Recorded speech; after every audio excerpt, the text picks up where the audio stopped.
Hey guys, welcome back to TechMan. Today, let me show you how to pay London Congestion Charge. Paying the London Congestion Charge is straightforward and can save you from penalties. The charge applies once per day, no matter how many times you enter or exit the congestion zone. You can pay in advance, on the day of travel, or by midnight of the third day after your journey. The daily fee is £15 if paid in advance or on the day, rising to £17.50 if paid by the third day. Missing this window will result in a penalty notice. Not all drivers are required to pay, so check if your vehicle qualifies.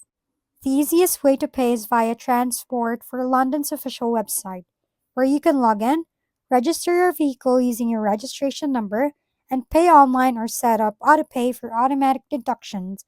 Alternatively, you can use the free TfL Pay to Drive in London app to register your vehicle, pay your congestion charge, manage low emission zone charges, or check if a postcode falls within a charging zone.